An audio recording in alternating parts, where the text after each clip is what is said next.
Let's see, does this work? Is that good? Yeah?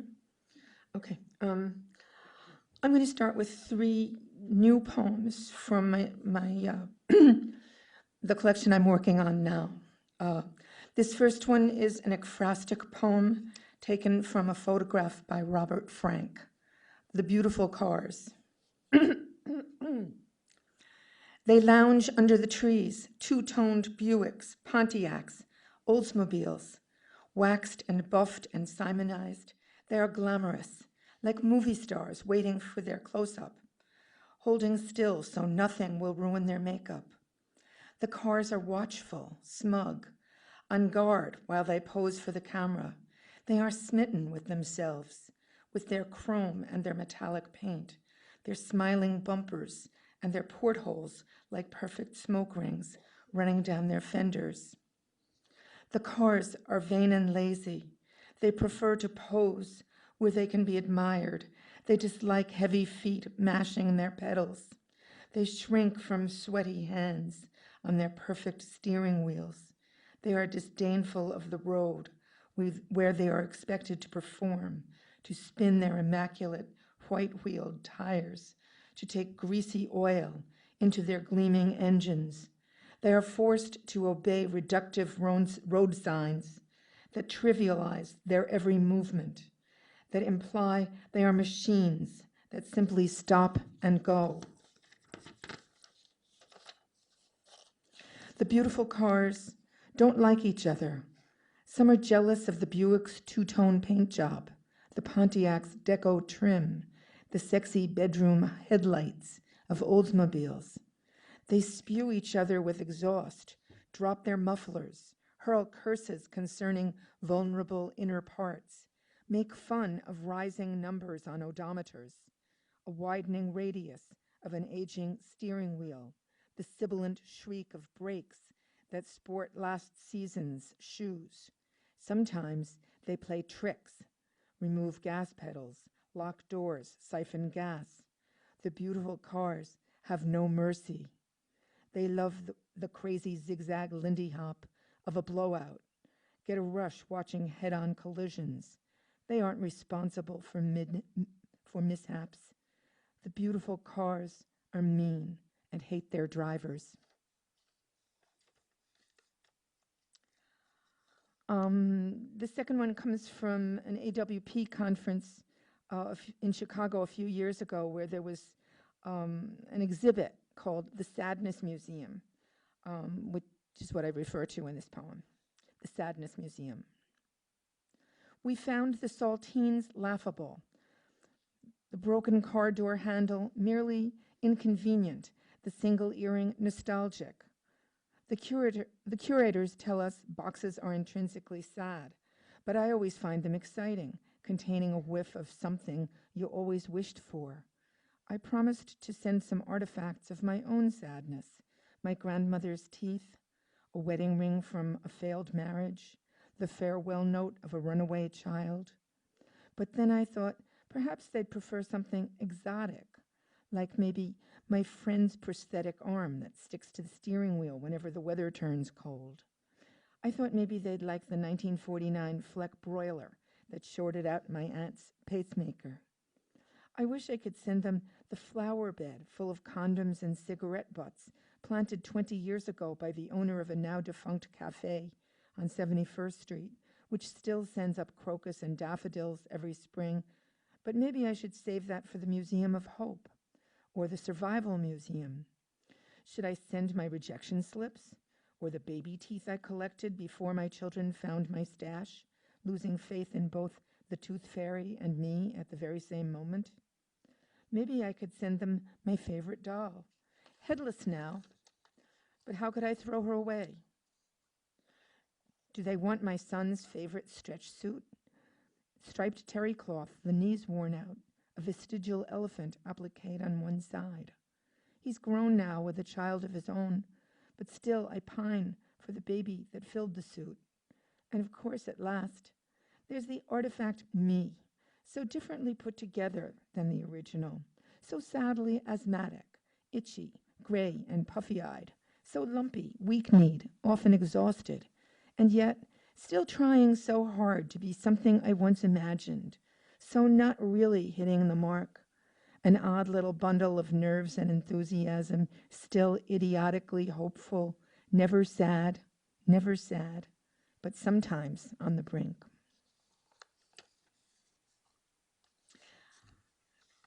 This also is an ekphrastic poem in several parts, taken from the films of William Kentridge, the South African painter and animator. It's called History of the Main Complaint, after one of the films. 1. In Johannesburg, a man puts a coffee cup to his ear and sees the world. I sit in my kitchen in flowered pajamas, sipping a coffee cup brimming with fear.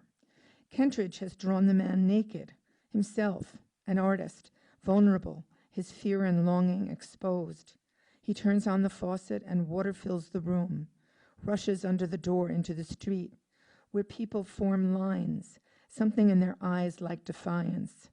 They are waiting for something to happen. In the film, blood runs from the faucet into the street where police shoot rifles into the crowd. People are falling. Blood seeps from their slowly opening wounds. Blood fills the frame while a black cat walks through the crowd like time passing, as though history has already happened. I sip my coffee, waiting for an era to pass, the time in which I counted, which came back to me as a gift.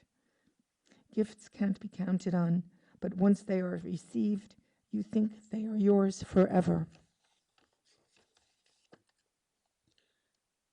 2. A man sits in a business suit is sitting at a desk. A fat man in a business suit is sitting at a desk, smoking cigars and answering telephones. His suit is like armor. Nothing from the outside world can touch him. I wait for my cell phone to bring me bad news.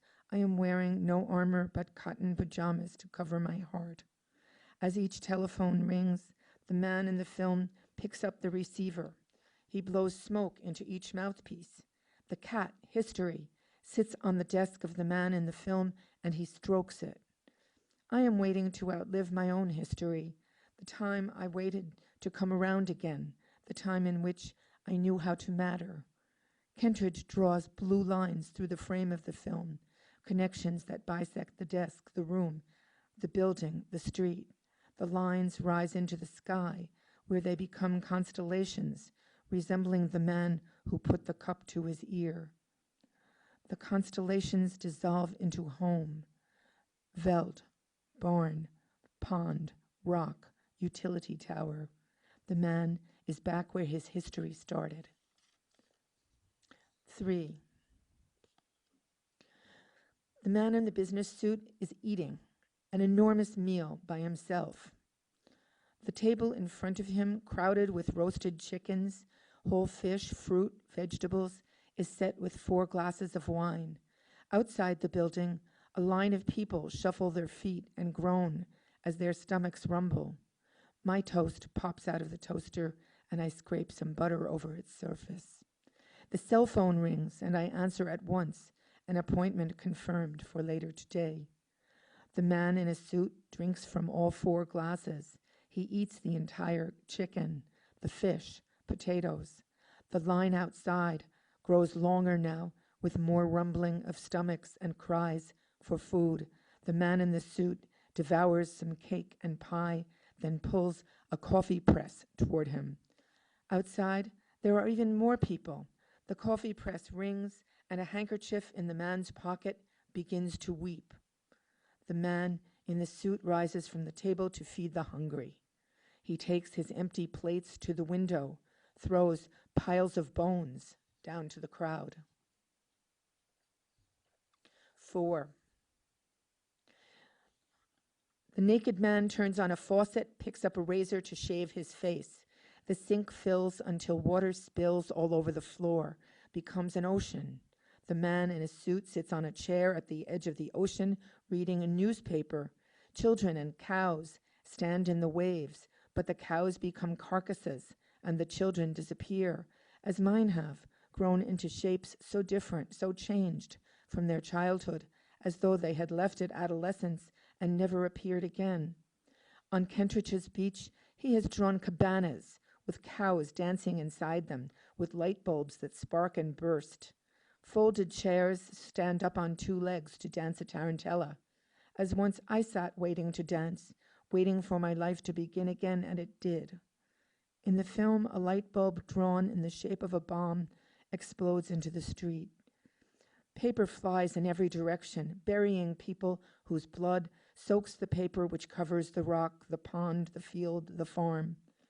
I rise from the table to turn on the faucet, wash dishes and vegetables picked from the garden. The time ticks usefully away.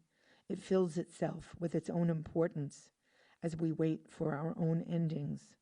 Fear, longing, defiance, action are only minutes added to history. Memory conquers fear, embracing time with corrective lenses.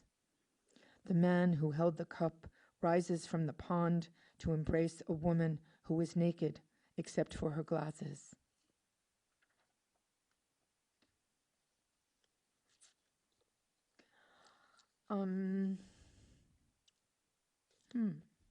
Excuse me, I skipped something.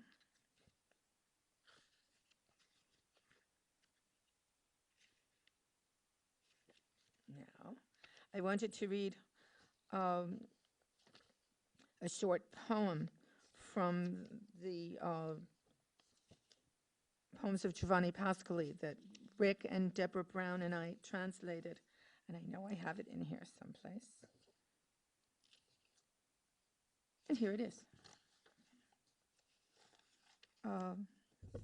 It's from Last Voyage. And this poem is called November. It's one of the short, I think some of you read this in class. It's one of the short image narrative poems. November, the jeweled air, the clear sun. You look for the flowering apricot tree and smell the bitter scent of hawthorn in your heart. But the thorn has dried out, and skeletal plants weave black threads into the clear blue sky, into the empty vault of heaven, and the hollow earth rings with every footstep. Silence all around. From far away, you hear only the gusting of the wind, and from the orchards and garden, the fragile descent of leaves. It is the cold summer of the dead.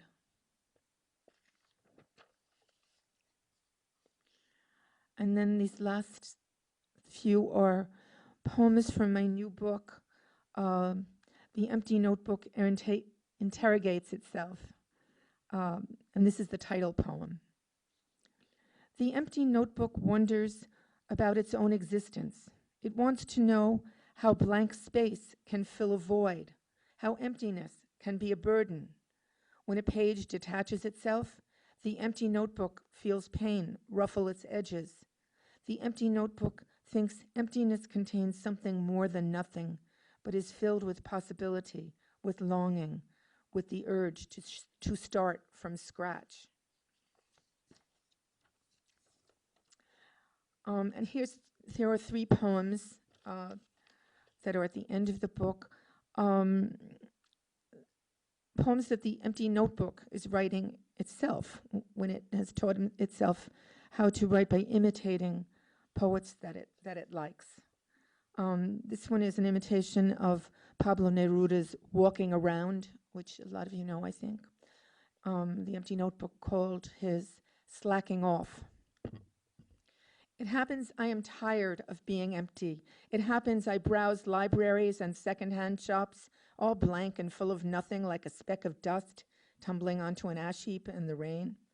The sound of running faucets makes me flinch. I want something more than the sum of blank pages. I want to feel no more empty spaces, no more eyeglasses folded beside me, no more chewed and flung away pencils.